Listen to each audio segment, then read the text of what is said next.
Então, é uma forma legal aí de você preservar a genética, o fenótipo. Então, eu vou mostrar aqui como que é o passo a passo, tá? Então, primeiramente, é a seleção dos ramos. Ahn, Quanto mais saudável o ramo que a gente utilizar, mais chance vai ter dele vingar, do clone enraizar legal e pegar e se tornar uma planta nova, tá? O que eu digo aqui? Que é legal pegar um clone entre ali 15 e 20 centímetros o galho, tá? Com o ramo, com o galho verde, dessa forma, tá? Não o galho lenhoso. E ele não precisa ter muita folha, até mesmo porque a gente vai acabar tirando um pouco de folha. Eu vou falar disso um pouquinho mais pra frente, beleza? Então, eu já andei preparando aqui as células que a gente vai botar eles, tá? Eu preparei aqui algumas células, tá? Elas são esses copinhos aqui, beleza? Que no caso aqui eu preenchi com fibra de coco e perlita. Tem gente que gosta de fazer na lã de rocha, é muito usual. Tem gente que gosta de fazer direto na água, direto na terra. Tem diversas formas de substrato que você pode utilizar. Eu gosto muito do coco e perlita, é o mesmo substrato que eu utilizo durante o cultivo e eu gosto dele para fazer a clonagem. Quando a gente vai fazer a clonagem, a gente tem que botar um substrato com pouca carga orgânica, com pouco nutriente, tá? A planta ela não tem raiz, ela não vai ter a capacidade de absorção de nutrientes, não precisa ter nutriente no substrato. Fazer um solo muito carregado nesse momento pode fazer com que o quê? A água, em vez de permanecer dentro da planta, do clone, ela seja sugada para fora, para o solo, e isso vai fazer o clone secar e morrer. Uma das grandes brigas aqui quando a gente está fazendo o clone é o quê? É fazer o clone não perder água, tá? Por isso que a gente usa uma estufa, a gente fecha, a gente quer que ele não perca a umidade. Então, é algo sutil. Por quê? Porque também se tiver umidade demais, ele vai acabar mofando e morrendo, tá? Então, tem que achar um equilíbrio entre não estar úmido demais e não estar úmido de menos. E eu vou mostrar aqui como é que a gente faz, beleza? Então, aqui na base da planta tem alguns galhos que eu já deixei separado pensando em tirar clone, tá? Agora a gente tá aqui finalizei agora a segunda semana de flora. É um momento excelente para tirar clone. Mesmo se tirar os clones em estágio avançado, oitava semana de flora, o clone pode vingar sim, mas é mais difícil, tá? Nesse estado, enquanto ele ainda não começou a florir, ou ainda se tiver na VEG mesmo, pô, melhor ainda. Mas para mim, para o meu cultivo, esse é o momento que eu gosto de tirar os clones. Quando eu falei de clones entre 15 e 20 centímetros, isso é o ideal, tá, família? Então, um clone desse galho aqui, por exemplo, tem muito mais chance de vingar do que um clone desse galinho aqui. Mas esse pequenininho também vinga, tá? Então, eu já tirei clones minúsculos, até como esses aqui, que acaba vingando também, beleza? Mas assim, se ele já tiver mais um galinho, sabe? Ele tem mais suporte aqui, ele vai ser um clone mais resistente, tem mais chance de enraizar legal, beleza? Então, o que que eu vou fazer aqui? Eu vou tirar o ramo, tá? Então, por exemplo, esse ramo aqui, eu vou cortar ele. Depois que eu cortar ele fora, eu vou pegar e dar um corte aqui na diagonal para expor uma área maior da parte interna do galho, tá?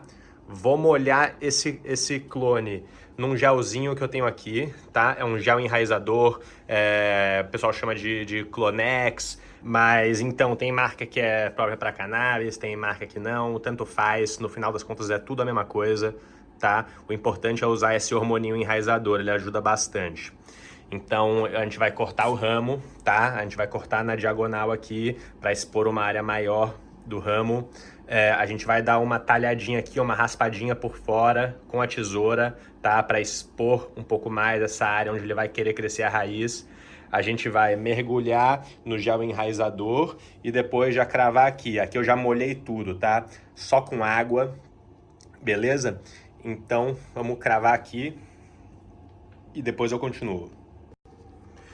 Então, família, acabei de selecionar esse ramo aqui, tá? Eu vou tirar algumas folhas aqui. A gente quer também reduzir a área foliar, tá? Porque, como eu comentei, que o objetivo é tentar não perder a umidade, não perder a água dentro dele, a gente tem que tirar um pouco das folhas e até cortar as folhas no meio algumas para reduzir a área foliar e com isso a gente reduz a transpiração. Então a planta vai passar a perder menos água para o ambiente. Então deixa eu tentar apoiar aqui o celular.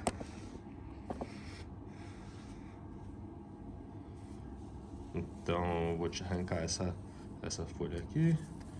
Vou arrancar essa folha aqui também. Dessa forma ficamos dessa forma apenas com a de cima. E eu ainda vou dar um talho aqui nas folhas. Então só um minutinho.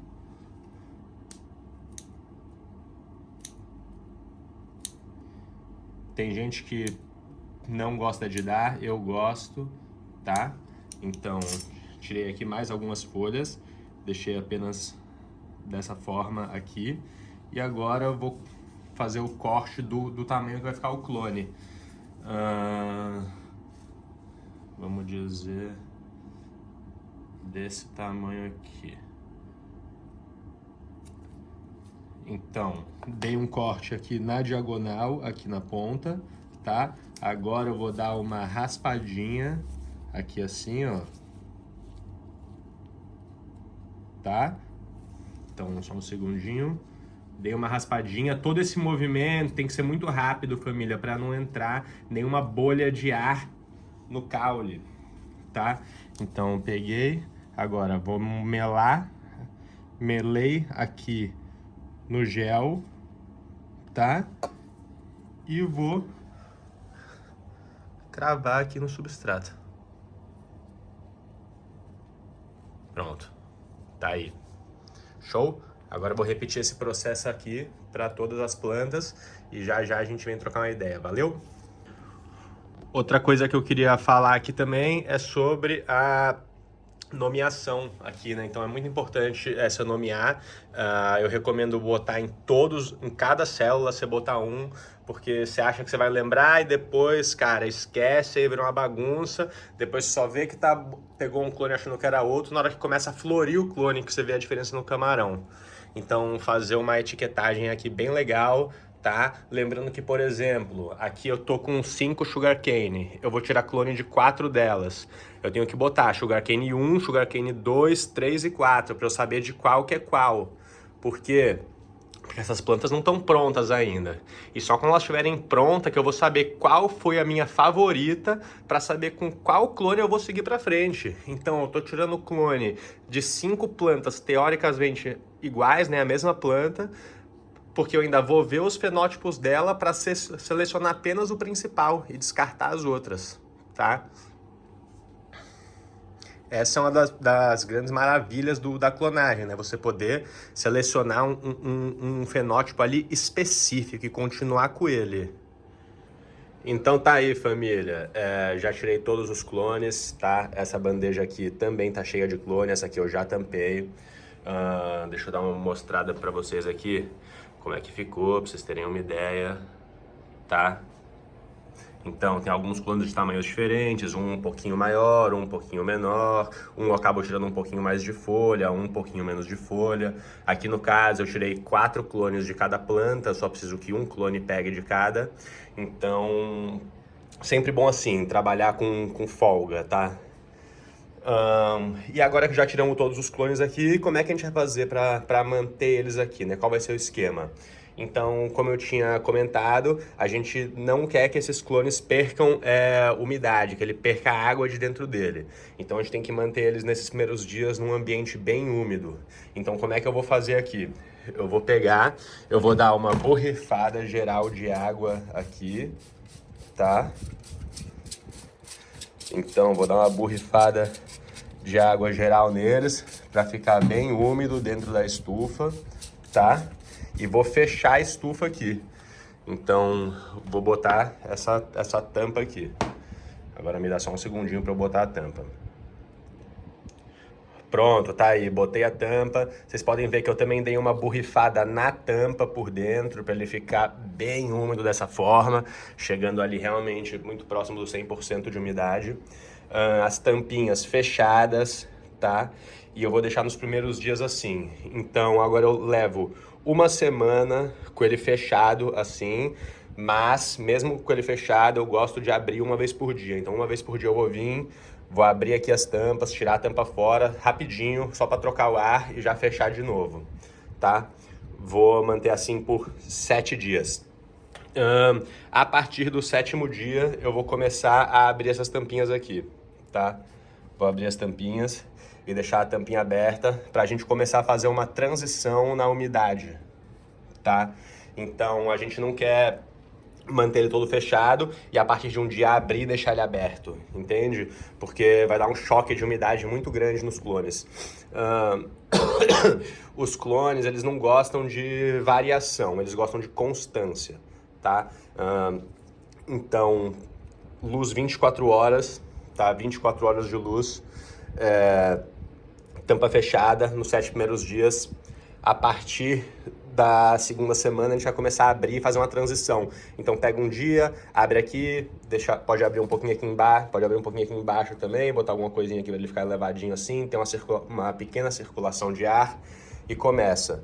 Aí no segundo dia deixa um pouquinho mais de tempo, no terceiro dia um pouquinho mais de tempo, depois no quarto dia já deixar um pouquinho aberto o dia inteiro e vai fazer uma transição para quando você tiver com cerca de 2 semanas você já tá tirando tudo, tá? E deixar sem nada.